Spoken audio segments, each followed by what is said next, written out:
it, but events that do certainly affect us. China has accused Britain of harbouring fugitives wanted by Hong Kong after police offered bounties of £100,000 for information leading to the capture of 8 pro-democracy activists based overseas. The pro-Beijing authorities in the former British territory announced the new arrest warrants under these draconian new national security laws, including against 3 activists based here in the UK. Well, I'm delighted to welcome International Affairs campaigner Mark Sabah, who joins me right now in the studio. Good morning to you, Mark. Good morning, how are you? Very well indeed. You're very much involved with helping these fugitives here in the UK. Just tell us, first of all, just really briefly, what these people are wanted for. What are their terrible, heinous crimes for which the Chinese state, effectively, not just Hong Kong, the Chinese state wants to have them arrested? Well, first of all, I wouldn't say that they're fugitives in the way that the Chinese are describing them. They're people who had to leave Hong Kong because they took part in pro-democracy activities and protests.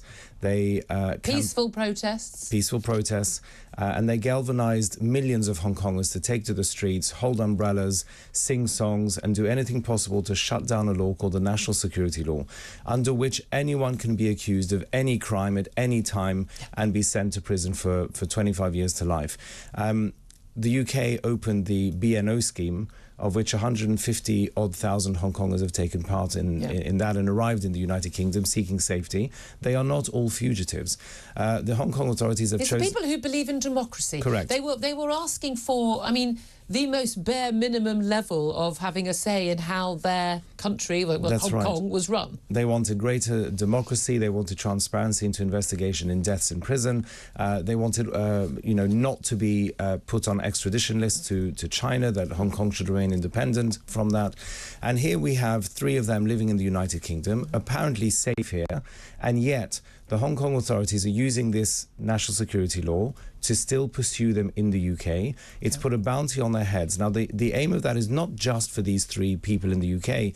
It's to silence any Hong Konger or any dissident. Wherever you go in the world, we will get you. And that's what they said. They said, we will chase you to the ends of the earth for the rest of your life. Now, the other thing is, if the government doesn't take a pretty strong stance in saying publicly it will protect and defend these people, what stops Iran or Russia or Belarus or Venezuela doing exactly the same? You put a bounty on the head of someone and you immediately set up hundreds of people saying, I'm going to make a quick buck, I'm going to drag someone into an embassy. Well, this is the concern, because we have seen, haven't we, where, you know, embassies technically are, you know, the territory of the country that holds the embassy, of even activists outside the embassy being dragged into the embassy and beaten. And amazingly, Chinese diplomats still allowed in the country. I mean, frankly, out the door. I would have been marching them to Heathrow that morning. Absolutely, and I would argue that the beating of Bob Chan in Manchester by those 4 diplomats and being dragged into the consular grounds. Thankfully, a British policeman dragged them out, breaking protocol, but thankfully dragged them out. But I would argue that the reason that we now have these bounties and why the Hong Kong authorities are so confident is because we did not expel those diplomats within 24 hours. We did not send strongly worded messages to the Hong Kong authorities and to Beijing saying, if you ever tamper with anything on our territory again, we will shut your embassy. Yeah, but again, we barely did anything when you know, Vladimir Putin sent, you know, his agents over with you know, polonium to kill people and ended up killing two British citizens and severely injuring a British police officer. Could have killed thousands in Salisbury if that perfume bottle had been broken into, like, you know, to the water supply. I mean, there was a bit of tit for tat and a bit of wagging of fingers, but really not much. People always think, why do people like Vladimir Putin, why do people like Xi Jinping think they can get away with it?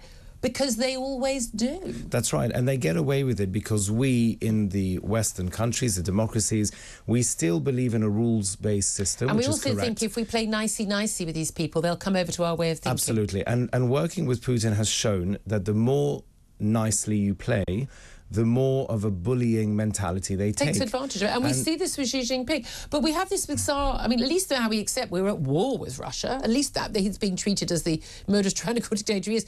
And yet Xi Jinping, you know, we saw his deputy prime minister being invited to the king's coronation. I mean, and you know, this is a regime which locks up, you know, prisons in re-education camps, torture camps, 1 million Uyghur people because of their ethnicity, and yet we go, yeah, but you know, trade. Well, I totally agree with you. And the other thing is this: there's nothing wrong with doing trade with China. there is something wrong with not putting preconditions in the way that they put preconditions. China loves to say, don't interfere in our internal affairs. Well, what is putting a bounty on a head of somebody living in the United Kingdom? What is asking people to chase those people to the ends of the earth outside of China? And these are the most, it's like Nathan Law is one of the names that we would certainly recognise. I mean, just incredibly brave souls. I mean, people who, frankly, I am proud to have in this country as people who have stood up against the most tyrannical regime bravely, peacefully. These people are people we want in this country. They're good. These are the people who make the world a better place. We need to be protecting them and making that clear. Can I just ask you briefly, though, also about Russia? Because Vladimir Putin said yesterday that following the invasion of Ukraine, that Russia is going to continue to oppose Western sanctions and basically saying they're not working. And there is a real worry that, you know, they're hurting the Russian people, but they're not hurting the man whom they're meant to hurt the most yet enough. Well, one of the reasons he would say that is because there are still too many Western companies that are still doing massive amounts of trade and business with the Russian regime and making a lot of money out of it and not complying with government sanctions. And the governments of the UK and some other countries are simply not enforcing those sanctions lists. They are not punishing companies who continue to trade and profit off of the Russian regime. Really good to talk to you, Mark Sabah, International Affairs campaigner. Thank you so much for coming to studio. Really important story.